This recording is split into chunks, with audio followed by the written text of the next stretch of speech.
Your boss just smiled at you. Warm, easy, the kind that makes your shoulders drop for the first time all week. You're sitting across the desk right after the quarterly numbers came in soft. "Don't worry about it," your boss says, still smiling. "You're one of the good ones." You walk out lighter than you walked in. Nothing about your actual situation changed inside that room. Only your read of it did, and the smile that changed it was never measuring what you thought it was measuring. You might think this doesn't apply to you because your boss seems to like you. That's exactly backwards. The friendlier the smile, the more useful it is, which makes it more likely to be aimed at you specifically, not less. Most people read a warm face as information about how they're doing. It isn't. It's information about what your boss needs the room to feel in that moment, which is a completely different thing. This is one of the real signs of a bad boss that never makes it onto any listicle, because it doesn't look bad at all. It looks like support. Most people only catch this after they've already made the wrong call on it, after they've already stayed a year too long or trusted a timeline that was never written down anywhere. Today, we're not talking about tone of voice or body language in general. We're talking about one specific muscle and what happens on your boss's face the exact second it doesn't fire. Slow it down until you can hear what's inside it. That's the whole method this channel runs on. And today, it starts with a smile. You've learned to read a smile as a report card. Bright face, easy tone, you must be doing something right. It doesn't. A smile at work is mostly a professional reflex, not a verdict. Every time your boss faces a direct report, good news, bad news, no news at all, there's a script running underneath the words, and the script says, smile first, soften second. Keep the room easy. That's the routine.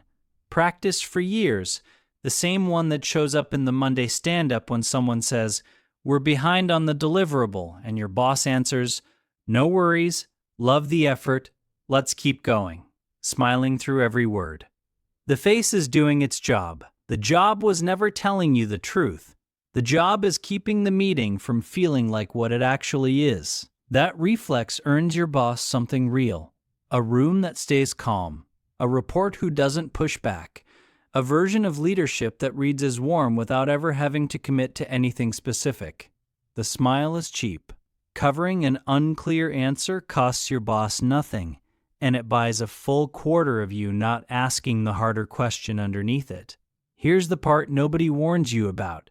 The better you are at your job, the more of these smiles you get, because you're exactly the kind of person a manager wants to keep calm and non-confrontational without ever spending real capital on. It's close to the same smile whether the news underneath it is a bonus or a headcount cut for the team down the hall, because the smile was never reacting to the news at all. It was reacting to the room. You trust your gut on this. If your boss's warmth were fake, some part of you would pick it up. You can't. Most people's read on sincerity is barely better than a coin flip, and that includes yours. A performed delivery and a genuine, one-use almost the same voice, the same posture, nearly the same words. You walk out of the room, text a friend, "That felt kind of off, I don't know why," and then you drop it. Because a feeling isn't a reason. The science of human communication is the narrow thing I've spent years trained in. How people speak, hesitate, and respond under pressure. And the real skill here was never a gut feeling. It's noticing what's called masking, swapping a felt expression for a performed one, without switching off the one part of the face that doesn't take direction. This is the quiet part, the part people don't talk about. There is exactly one part, and it isn't the mouth. The mouth follows instructions perfectly, on command, every single time, whether the person behind it feels anything or not. So if your boss looks you in the eye, smiles, and says something kind, surely that one actually means it. They don't have to. There's a ring of muscle around your eye that only fires on its own terms. When something is genuinely funny, or a compliment lands the way it's meant to, that muscle pulls the skin at the outer corners into small creases and lifts the cheek just slightly. Something you felt happen to your own face 100 times without ever thinking about it. Because you can't order it to happen. You can order your mouth. You cannot order that. Slow it down until you can hear what's inside it. And this is exactly what's inside this one. Next time your boss delivers the reassuring line, "You're doing great, don't worry about the promotion," watch the outer corners of the eyes while the mouth is already smiling. If the corners stay smooth, if nothing lifts, if the eyes are doing the same flat thing they'd do reading an email, that's not a bad angle in the light. The smile that isn't reaching the eyes isn't warmth. It's a performance your boss's nervous system is running on autopilot.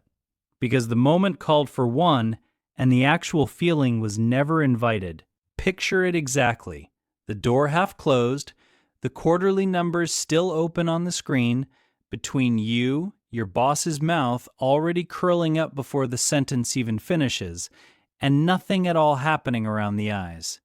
That's the whole signal. It takes less than 2 seconds to see once you know where to look, and once you've seen it a single time, you will never watch that face reassure you the same way again. And that's not even the part that costs you the most. You might think this only costs you 2 seconds of misplaced relief, nothing more. It does. Watch when the flat-eyed smile actually shows up, not during small talk. It shows up at the exact moments your boss needs you calm without having to give you anything real.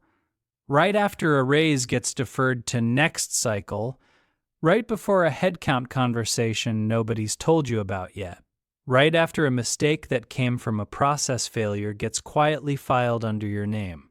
Sometimes it lands the exact minute the calibration spreadsheet gets closed on the other monitor, the one where your name just moved into a lower box than it sat in last quarter. The trigger is always the same, a moment that would otherwise require your boss to commit to something specific or own something uncomfortable. The routine is the warm face. The payoff is a report who leaves the room reassured instead of asking the one question that would have forced an honest answer. That's the real cost, and it was never the smile itself. It's every decision you didn't make because the smile talked you out of making it. The raise conversation you didn't push, the other offer you didn't take seriously, the documentation you didn't start because the room felt too warm for that to seem necessary. Now, here's the part that feels unfair.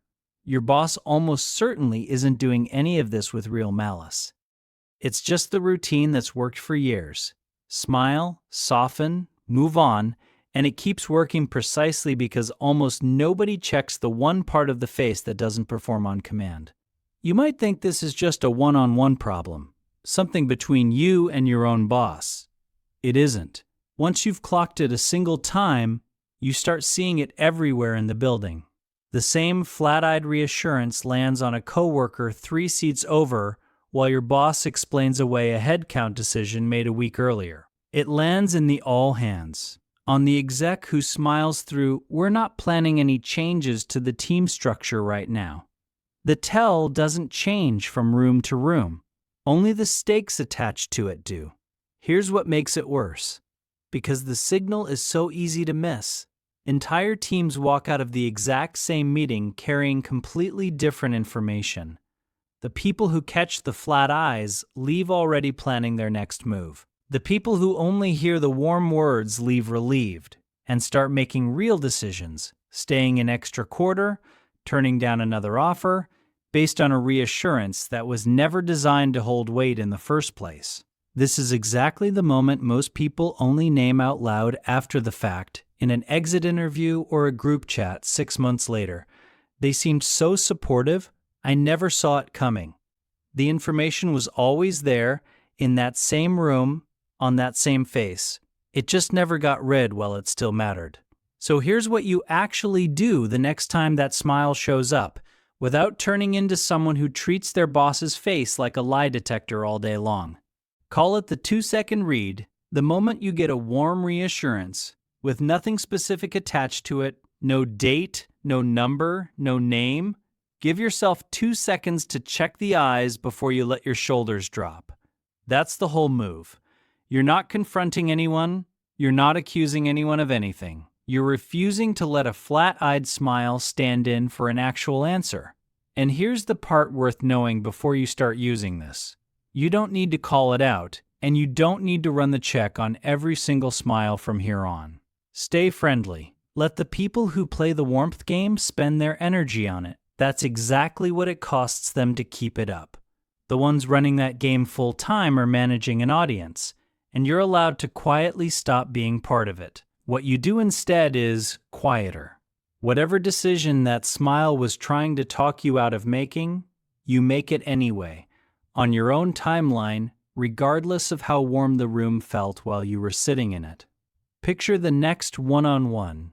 Your boss smiles, delivers the reassuring line, gives you nothing solid to hold on to. You clock the eyes, say nothing out loud, and walk out already drafting the message that gets an actual date in writing. 2 seconds is the whole difference. That's one signal. The same read trains on dozens more. This video only needed the one that mattered here. You already know how to slow it down and hear what's inside it now, even when what's inside it is something you have to see instead of hear. I stopped grading myself by how warm a room felt. The eyes were always the real information, not the mouth. I check what's underneath the reassurance now, and I act on it instead of the relief it was built to hand me. If this is the moment something clicked, write your version of it below, not for anyone else, just so it's on record.